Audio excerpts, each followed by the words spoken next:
Subscribe now and press the bell icon. Never miss an update. Hello dear students, Prashant Dwivedi here. Students, आज हम लोग class 11th mathematics NCERT solution का very first topic sets समुच्चय का basic introduction part आपके साथ discuss करने जा रहे हैं। Student, class 11th very first topic समुच्चय सेट्स। देखिए स्टूडेंट्स को देखते हैं इसका बेसिक इंट्रोडक्शन पार्ट क्या है। स्टूडेंट देखिए, आइए जानते हैं स्टूडेंट कि समुच्चय क्या होता है। What it sets basically. Students, जैसा कि इसकी डेफिनेशन से डिफाइन है, वस्तुओं के सुपरिभाषित समूह को समुच्चय कहते हैं। वस्तुओं के सुपरिभाषित समूह को समुच्चय कहते हैं। Well defined collection of objects is called set. Students, यहाँ पर मैटर करता है सिर्फ कलेक्शन नहीं आपको दिखना है, सभी कलेक्शन सिर्फ सेट नहीं होंगे, वेल डिफाइंड कलेक्शन होना चाहिए। मीन्स सुपरिभाषित समूह जिसको हम अच्छे तरीके से डिफाइन कर सकें, जिसका कोई फिक्स्ड क्राइटेरिया हो स्टूडेंट, जिसको डैम श्योर तरीके से सर्टेनिटी हो जिसमें, जिसको हम बता सकें।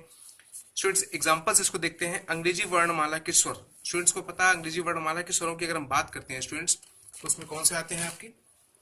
ए, ई, आई, ओ, यू। स्टूडेंट्स को पता है, ये हम अच्छी तरीके से इसको डिफाइन कर सकते हैं। ए, ई, आई, ओ, यू, ये अंग्रेजी वर्णमाला के आपके क्या है? स्वर है।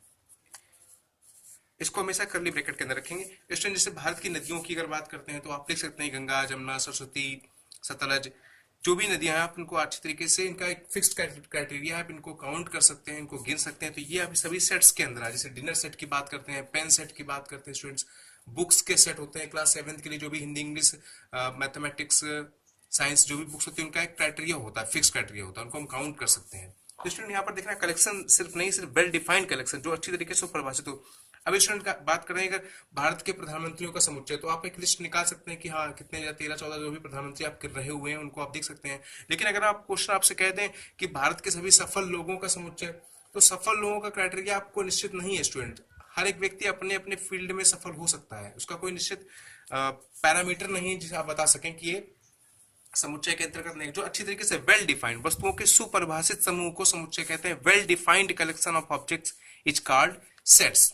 I hope it's clear students. आगे देखते हैं समुच्चय में स्टूडेंट्स, समुच्चय संकेतन यानी कि सेट्स नोटेशन। समुच्चय को प्राय अंग्रेजी वर्णमाला, इंग्लिश अल्फाबेट के कैपिटल लेटर्स यानी बड़े अक्षरों से निरूपित करते हैं, like A, B, C, N, P, Q, R. Student देखिए, कुछ यहाँ पर समुच्चय का टाइप दिया गया है। अगर हम कैपिटल एन की बात करते हैं स्टूडेंट, कैपिटल एन, तो कैपिटल एन का मीन्स क्या है? सबसे पहले तो आप ये जान जाएंगे, जब भी कैपिटल लेटर आपको इंग्लिश में मिलते हैं आप जान जाते हैं कि ये क्या है? समुच्चय दिया गया है। एन क्या? एन होता है स्टूडेंट नेचुरल नंबर, प्राकृतिक संख्याओं का समुच्चय। आपको पता है स्टूडेंट 1, 2, 3, 4 एंड सो ऑन, ये सब क्या है?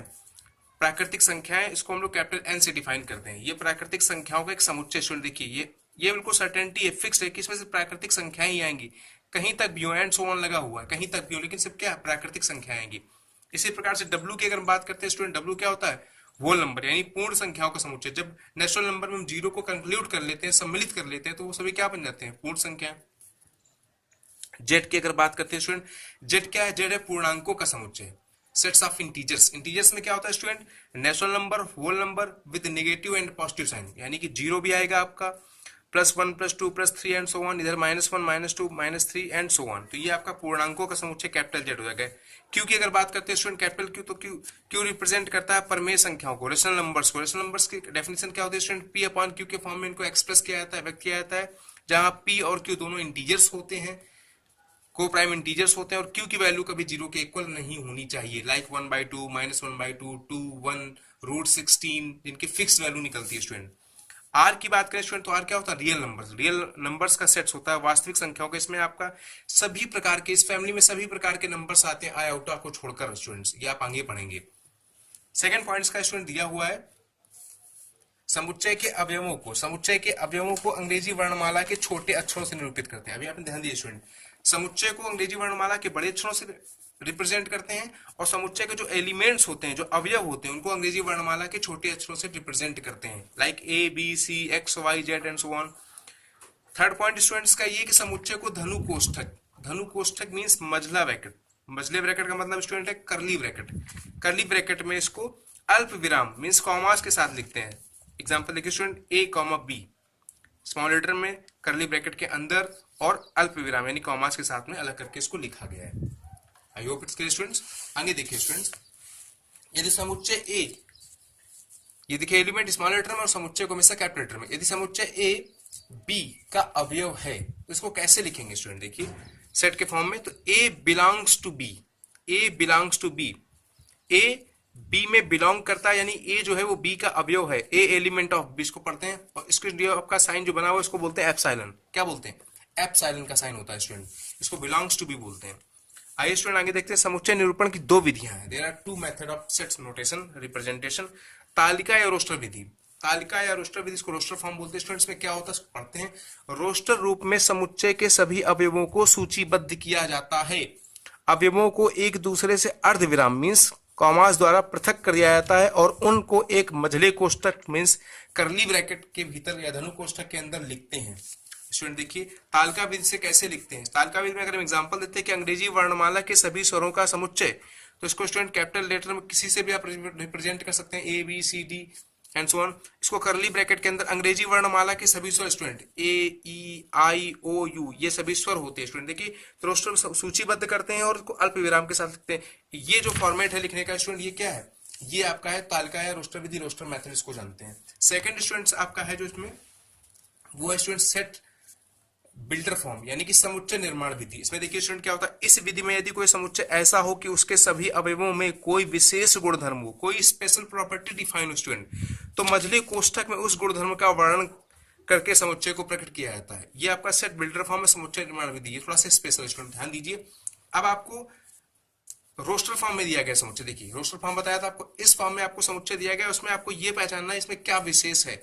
ध्यान से देखिए स्टूडेंट, 1 का स्क्वायर, 4 2 का स्क्वायर, 9 3 का स्क्वायर, 16 4 का स्क्वायर, 5 25 5 का स्क्वायर, यानी एक विशेष प्रकार का यहाँ पर एक जो सीरीज बनती आ रही वो आप जान गए स्टूडेंट। इसको राइट कर सकते हैं as equal to in curly bracket X is such that, इसको पढ़ते हैं सच दैट एक्स ऐसा है कि एक्स एक प्राकृत संख्या का वर्ग है, 1 का स्क्वायर 2 का स्क्वायर, और ये सभी क्या होती है 1 2 3 4 5 6 ये सभी क्या होते हैं नेचुरल नंबर्स होते हैं। तो ये जो विशेष आपको कंडीशन मिल जाती है ये दिखाता है सेट बिल्डर फॉर्म समुच्चय निर्माण विधि। इसमें आपको इस प्रकार से लिखना होता है, या तो स्टूडेंट आप इस टाइप से लिख दें अथवा आप ऐसे भी राइट कर सकते हैं, X is such that X ऐसा है कि is equal to N square, N का स्क्वायर दिया और एन बिलोंग्स करता है नेचुरल नंबर के सेट से, मींस वो एन की वैल्यू 1 हो सकती है, 2 3 4 एंड सो ऑन। यहाँ पर देखिए एन की वैल्यू 1 का स्क्वायर, 2 का स्क्वायर, 3 का स्क्वायर, 4 का स्क्वायर, तो ये स्टूडेंट आपका क्या है सेट बिल्डर फॉर्म। तो समुच्चय निरूपण की दो विधियां स्टूडेंट आपने पढ़ी, तालिका या रोस्टर विधि जिसमें आप इस प्रकार से लिखते हैं, और सेकंड आपका क्या समुच्चय निर्माण विधि, इसको बोलते हैं सेट बिल्डर फॉर्म, जिसमें आप स्पेशल प्रॉपर्टी को डिफाइन करते हैं कि ये किस प्रकार की प्रॉपर्टी के अंतर्गत लिखे गए हैं। I hope it's clear students. देखते हैं स्टूडेंट्स आगे, देखिए समुच्चय के प्रकार, टाइप्स ऑफ सेट्स की बात करते हैं स्टूडेंट्स। सबसे पहला आपका एकल समुच्चय, इसको बोलते हैं सिंगलटन सेट, वह समुच्चय जिसमें केवल और केवल एक ही एलिमेंट एक ही अवयव हो उसको बोलते हैं एकल समुच्चय। जैसे एग्जांपल दिया है करली ब्रैकेट के अंदर 2 लिख दें या करली ब्रैकेट के अंदर आपने ए लिख दिया, तो इसमें स्टूडेंट क्या है ये एकल समुच्चय है, मतलब सिर्फ एक ही अवयव इसमें आपको मिलता है। सेकंड आपका रिक्त समुच्चय, इसको बोलते हैं एम्प्टी सेट और नल सेट। नल सेट से डिफाइन करते हैं वह समुच्चय जिसमें कोई भी अवयव ना हो, समुच्चय को हमेशा स्टूडेंट क्या होता है करली ब्रैकेट के अंदर लिखा जाता है, वह समुच्चय जिसमें कोई भी अवयव ना हो। रिक्त समुच्चय को स्टूडेंट फाई से रिप्रेजेंट करते हैं, फाई मींस कुछ नहीं, कोई भी रिक्त समुच्चय, या फिर इसको करली ब्रैकेट तो बना देंगे लेकिन अंदर कोई भी एलिमेंट नहीं डालेंगे स्टूडेंट्स, ये बहुत मैटर करता है, तो ध्यान से देखिए करली ब्रैकेट बना देंगे लेकिन अंदर को ब्लैंक रखेंगे, ब्लैंक का मतलब ही क्या है एम्प्टी, यानी नल सेट यानी रिक्त समुच्चय से।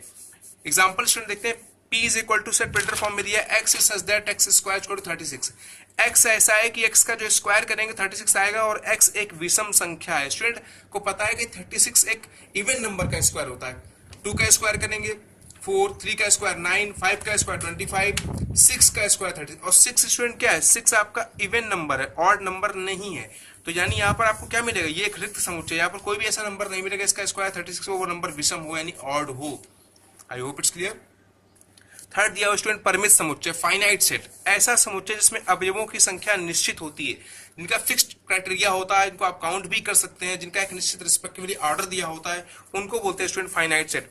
बी इज इक्वल टू दिया गया है करली ब्रैकेट में 2 4 6 एंड सो ऑन 100 तक, यानी स्टूडेंट आपको श्योर हो गया कि 2 4 2 2 का डिफरेंस है और 100 तक आप इसको आराम से काउंट कर सकते हैं, ये फाइनाइट सेट है स्टूडेंट, फाइनाइट सेट है स्टूडेंट। अपरिमित समुच्चय की अगर बात करते हैं, इनफाइनाइट सेट की बात करते हैं, ऐसा समुच्चय इसमें अवयवों की संख्या निश्चित नहीं होती लेकिन वो सेट्स होते हैं, वो एक निश्चित प्रॉपर्टी को फॉलो कर रहे होते हैं स्टूडेंट। समुच्चयों के अवयवों की संख्या निश्चित नहीं होती। एग्जाम्पल या b equal to 2 4 6 and so on. अभी स्टूडेंट आपको बताया था कि देखिए n इज इक्वल टू प्राकृतिक संख्याओं का समुच्चय, ये इनफाइनाइट है स्टूडेंट, यहाँ 1 2 3 4 एंड सो ऑन लगा हुआ, लेकिन निश्चित है कि प्राकृतिक संख्याएं ही मिलेंगी, इसमें से पूर्णांक ही मिलेंगे, इसमें परिमेय संख्याएं मिलेंगी, ये निश्चित है स्टूडेंट, ये सब सेट के अंतर्गत आते हैं स्टूडेंट, ध्यान दीजिए इनको। इसी प्रकार से परिमेय समुच्चय, अपरिमेय समुच्चय में देखिए ऐसा समुच्चय इसमें अवयवों की संख्या निश्चित ना हो 2 4 6 एंड, लेकिन यहाँ पर एक पैरामीटर जो फिक्स है, एक सर्टेन रूल्स को फॉलो करते हैं, 2 फिर 4 फिर 6 8 10 12 and so on. I hope it's clear. Next है आपका स्टूडेंट समान समुच्चय, इक्वल सेट। दो समुच्चय समान समुच्चय कहलाते हैं, दोनों के अवयव एक ही हों। देखिए स्टूडेंट कैसे, A इज इक्वल टू दिया गया सेट आपको सेट बिल्डर फॉर्म में, x is such that x एक धनात्मक संख्या है और वो संख्या ऐसी है कि x is greater than 3 and less than 6। x जो है 3 से तो बड़ा है लेकिन 6 से छोटा है, ये कंडीशन। और B सेट दिया गया आपको 4,5। अब स्टूडेंट A को अगर हम सॉल्व करें तो A में वैल्यू क्या आएंगी, x जो है 3 से बड़ा हो और 6 से छोटा हो तो वैल्यू क्या होगी 4 और 5, 3 से बड़ा होगा और 6 से छोटा होगा तो 4 और 5, तो A की वैल्यू क्या है 4 और 5 सेट में, और B की क्या है 4 और 5, तो इसका मतलब A इक्वल टू B। ये आपके कैसे हैं इक्वल सेट्स हैं, ये आपके समान समुच्चय हैं। I hope it's clear student, thank you so much.